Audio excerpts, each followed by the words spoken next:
आप जानते हैं कि शिवलिंग की पूजा करने से सभी प्रकार के कष्ट दूर हो जाते हैं और भगवान शिव की कृपा शीघ्र प्राप्त होती है। लेकिन शिवलिंग की पूजा करने के कुछ खास नियम हैं जिनका पालन करना बहुत जरूरी है। जय श्री राधे। आज के वीडियो में हम आपको बताएंगे कि शिवलिंग की सही विधि से पूजा कैसे करें, कौन कौन सी चीजें उन्हें अर्पित करनी चाहिए और किन किन बातों का ध्यान रखना चाहिए। तो वीडियो को अंत तक जरूर देखें। चलिए अपनी थाली सजा लेते हैं। थाली में सबसे पहले मैंने लिए हैं यहाँ फूल। मुझे लाल रंग के फूल मिले थे, आपको जो भी कलर के फूल मिलते हैं आप वो रख सकते हैं।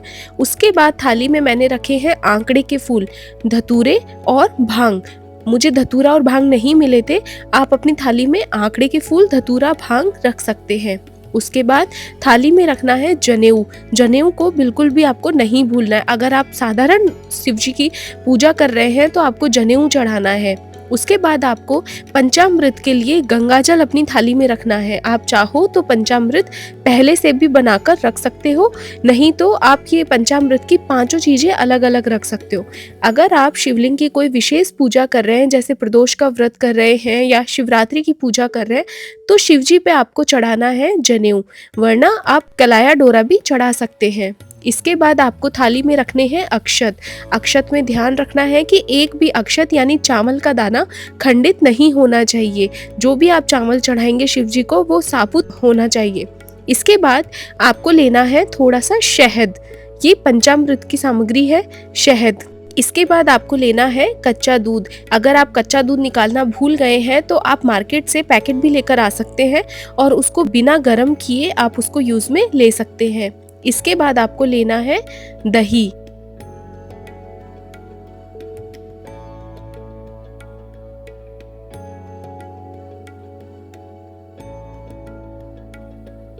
दही लेने के बाद आपकी थाली में होना चाहिए घी। ये घी पंचामृत में भी काम आएगा और आप जो दिया जलाने वाले हैं उसमें भी काम आएगा।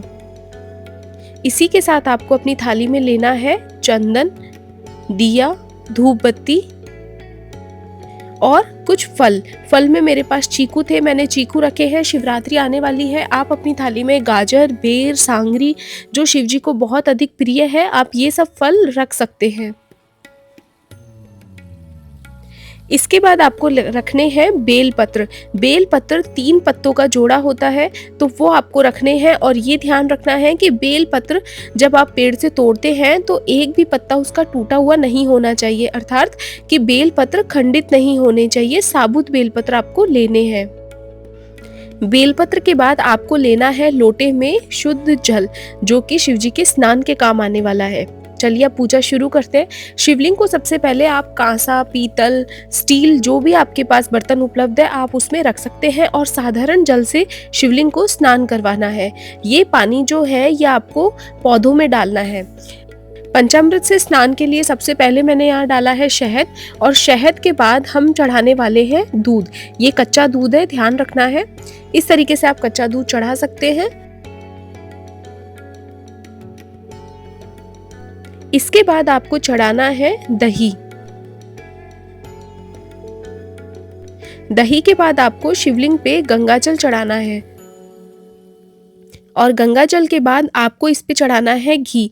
ध्यान रखिएगा ये घी गर्म ना हो। और ये पंचामृत से आपको शिवलिंग को अच्छी तरीके से शुद्ध करना है। इसके बाद आप इसको शुद्ध जल डालकर अच्छे से साफ कर सकते हैं। और ये जो पानी है इसको आपको पौधों में डालना है। ध्यान रखिएगा ये पानी आपको तुलसी के पौधे में नहीं डालना है, आप और किसी भी पौधे में इसको डाल सकते हैं। उसके बाद इसकी अच्छे से सफाई करने के बाद अपने शिवलिंग को वापस इसके ऊपर रखना है और फिर से शुद्ध जल डालकर शिवलिंग को स्नान करवाना है। अब सबसे पहले हम शिवलिंग के ऊपर चंदन से ओम लिख सकते हैं, त्रिनेत्र बना सकते हैं। आप जैसा भी शिवलिंग का श्रृंगार करना चाहते हैं उस तरीके से आप चंदन से शिवलिंग के ऊपर श्रृंगार कर सकते हैं। उसके बाद आपको लेना है कलाया डोरा और इसको शिवलिंग पे इस तरीके से चढ़ाना है। लेकिन अगर आप कोई स्पेशल पूजा कर रहे हैं तो आपको शिवलिंग के ऊपर जनेऊ को चढ़ाना है।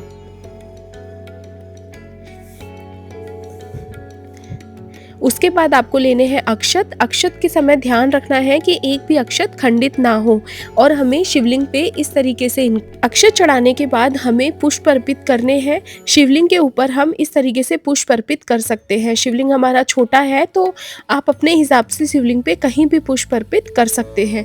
ये उसके बाद आपको बेलपत्र चढ़ाना है। बेलपत्र के ऊपर आप चंदन से डॉट बना सकते हैं या ओम लिख सकते हैं, आप जैसा भी लिखना चाहें वैसे कर सकते हैं। अगर आपको बेलपत्र उपलब्ध नहीं होता है तो जो पहले से शिवजी पे चढ़े हुए होते हैं, आप वो बेलपत्र को भी धोकर वापस चढ़ा सकते हैं। बेलपत्र चढ़ाते समय ध्यान रखिएगा कि बेलपत्र का जो मुंह है वो शिवलिंग के ऊपर की तरफ होना चाहिए। इसके बाद आपको चढ़ाना है आंकड़े का फूल।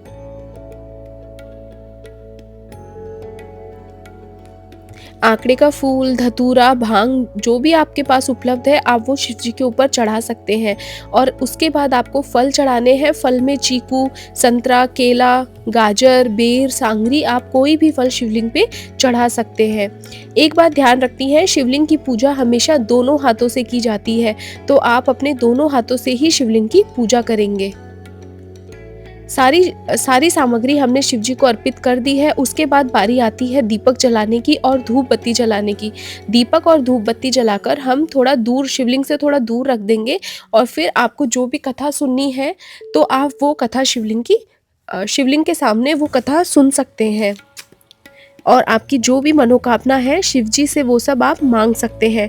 शिव जी को भोलेनाथ कहा जाता है, तो अगर आपने कोई त्रुटि भी की है शिवलिंग की पूजा करने में तो भोले बाबा आपको ज़रूर माफ़ करेंगे। आपको केवल उनसे एक माफ़ी मांगनी है।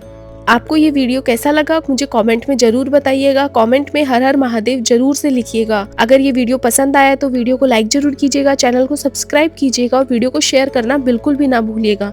धन्यवाद। जय श्री राधे।